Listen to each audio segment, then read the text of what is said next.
explain when there's going to be a meeting with the Prime Minister? Between the President and the Prime Minister? No. We know the President and the Prime Minister is going to meet them on Thursday. Tomorrow, yeah. There's going to be a meeting with the Secretary of State. The Secretary is going to attend the meeting between the President and the Prime Minister. Not a separate meeting, no. Okay. He had always planned to attend that meeting, but earlier, that meeting was previously scheduled for earlier in the week. Then, as you know, the President had COVID, has changed the schedule, so now it's happening tomorrow. All right, let me start with where you began at the very top, on, that he spoke with the Qatari Foreign Minister and so on. So there's still, the outlook, or there's still, there are signs that a bit hopeful, right? That we might have something, or a deal arrived at maybe in the next few days, because we know come next month, the Knesset is going to go on holiday. We will enter the election seasons here and so on. So give us your assessment of how the talks are going and what might be the glitches. What are the obstacles? So first of all, I'm not going to put a timetable on it, which I know you didn't ask for, but you referred to a timetable in the premise, so I wanted to say that. I think that we remain optimistic, but at the same time realistic, which is something you've heard me say before. It is important that we have reached a framework agreement and that the two parties, Israel and Hamas, have agreed to the framework that the President outlined publicly some 6-7 weeks ago. That was a critical step and a critical thing to get agreed. But of course, that's not a full agreement. There's still a number of issues that we need to work through. And we are working through those issues. Obviously, the negotiators themselves are discussing them. The Secretary discussed a number of them today with the Prime Minister of Qatar, who of course is one of the prime mediators of the deal. And we continue to work through and try to make progress on all of those issues. We want to see a ceasefire as soon as possible because it is the best way to alleviate the suffering of the Palestinian people, to get the hostages home, and ultimately bring an end to this war. Mm-hmm. So, in a couple of hours, in fact, in less than an hour, the Prime Minister will be speaking before Congress, one of the most important places on earth. Do you think that he can, your assessment, will he take such an opportunity to say, okay, I am announcing that we agree to these terms and so on, with whatever caveats he might have? I do not know what the Prime Minister will say in his speech. Okay. All right. So in the meantime, Matt, the UN says that 150,000 Palestinians, flee the new assault on Khan Yunis. This is, it's almost like the Twilight Zone. We see these people moving from place to place and so on. I don't, it's somewhat apocalyptic, as a matter of fact. So how long should this go on? Suppose we don't arrive at a deal. What is the vision beyond the deal, if there is no deal? We don't want to see the horrific suffering that's happening in Gaza go on another single day. Right. We want a ceasefire now. We want it as soon as possible. We want to see one reached between the two parties. And that's why we have been pushing for that for some time. And not just pushing, but doing the hard work of negotiating. And when roadblocks and obstacles come up, trying to develop practical ways to overcome those obstacles and present solutions to the two parties to meet Israel's legitimate security needs and also ensure that Palestinian civilians are protected and they get the food and water and care that they need. When you look at the additional evacuations that have happened over the past week or so, it's heartbreaking to think of what those families are having to go through, to see children picking up and having to move for maybe the second time, maybe the third, fourth, fifth time, and to move from one place that hasn't been safe to other places that might not be safe. The suffering is unspeakable, what people in Gaza have been through, and that is why we continue to push so hard to get a ceasefire. Mm-hmm. I know this issue has been raised time and again on the issue of UNRWA, but the Knesset advanced legislation that would designate UNRWA as a terrorist organization. Now, UNRWA has been responsible for Palestinian refugees for a very long time, since 1950 or 49. So, do you envision like an alternative to UNRWA? How will schools be run? How will clinics be run, and so on? Let me say a few things about this. First, UNRWA is not a terrorist organization, and we urge the Israeli government and the Knesset to halt the movement of this legislation. We have been clear about the important role that UNRWA plays in delivering humanitarian assistance and other critical assistance to Palestinians in Gaza and throughout the region, not just in Gaza.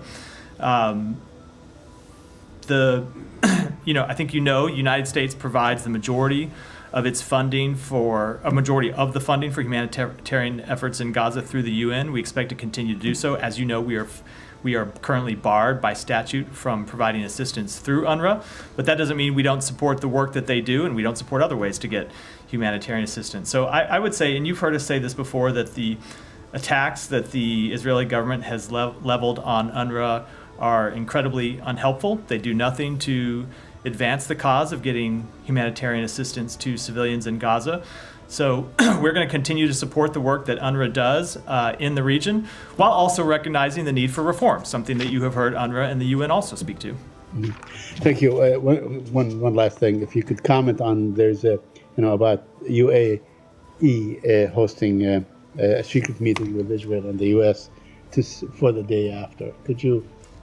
Saeed, I think you were sitting right there when I commented on this yesterday. Yes, I know, but I understand. But is there anything? No, there's nothing I have that I would add, that goes further than what I said yesterday. Which is, yes, there was a meeting last week that Tom Sullivan, the counselor of the State Department, attended in the UAE. We were discussing they were discussing a number of the measures that we want to have in place to implement the various provisions of a ceasefire and to set the conditions for the day after the conflict. And it's part of a number of meetings that we have held and discussions that we've held that the Secretary kicked off in January, and that the Secretary and others in the department have been leading for the past several months, primarily focused on security, governance, reconstruction, but of course, as to the particulars of what was discussed, that we will keep that private. So quite delicate.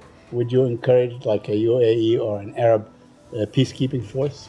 So I'm not going to get into publicly exactly the discussions that we are having with our partners about how to best establish security on the ground in Gaza.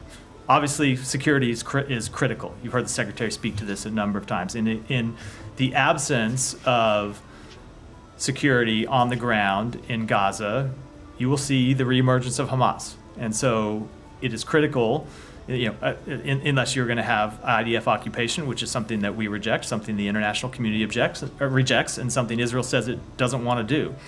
So it's critical to develop a security solution for Gaza. We're working with our partners in the region.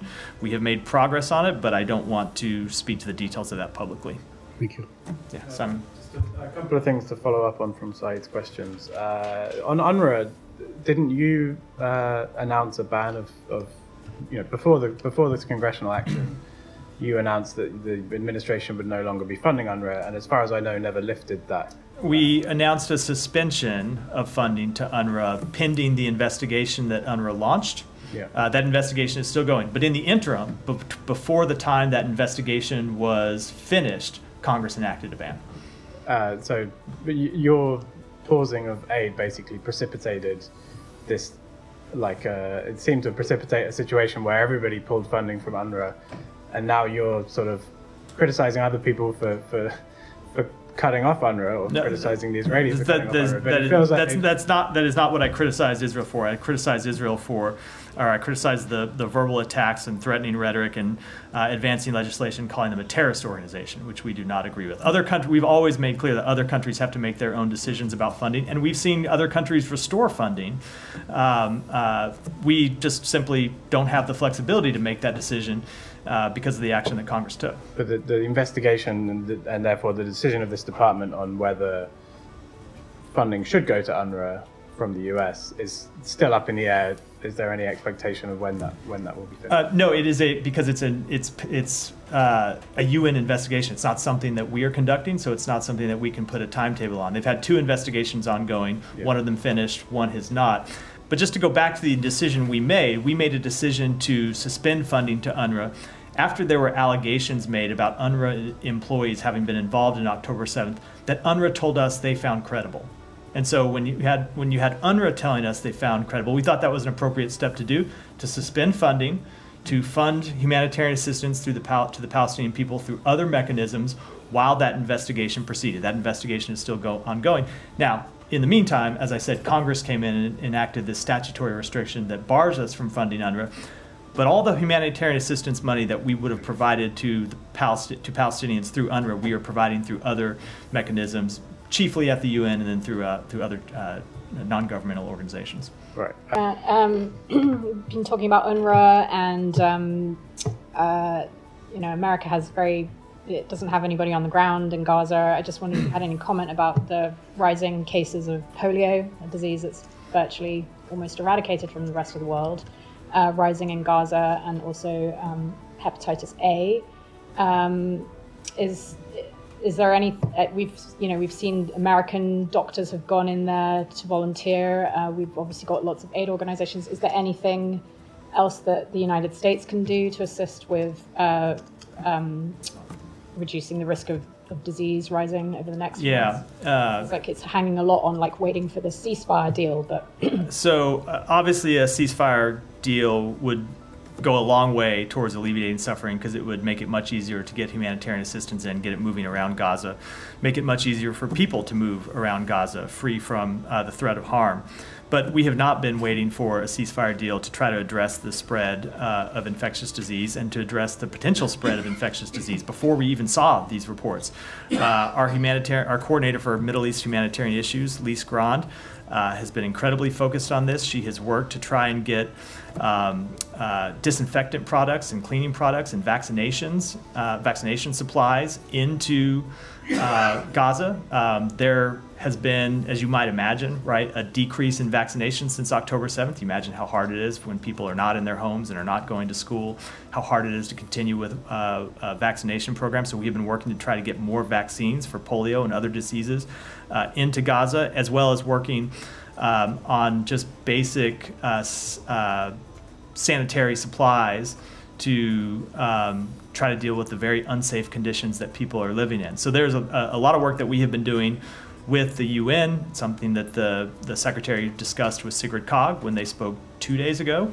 So no, we have not been waiting for a ceasefire. Obviously, a ceasefire helps make easier all of the problems that are plaguing Gaza right now, but we have been working on addressing the risk for potential disease for some time, even before we saw these reports. And presumably those supplies are suffering from the same problems of not being able to move around. Inside Gaza. Everything suffers from the same kind of threats to lawlessness that make it very difficult to move convoys from Kerem Shalom into to places in southern Gaza or other places, moving around northern Gaza.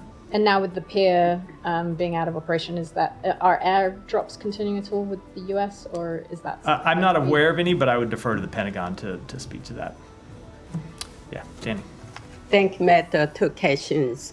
American families victimized by Hamas filed a lawsuit in U.S. federal court demanding $1 billion in compensation from North Korea. The argument is that this is because the weapons used by Hamas were provided by North Korea. What is your assessment on that? Is there any reaction from North Korea on this? So as is the case, whenever I get asked about litigation matters, I'm going to defer to my colleagues at the Department of Justice to speak to that.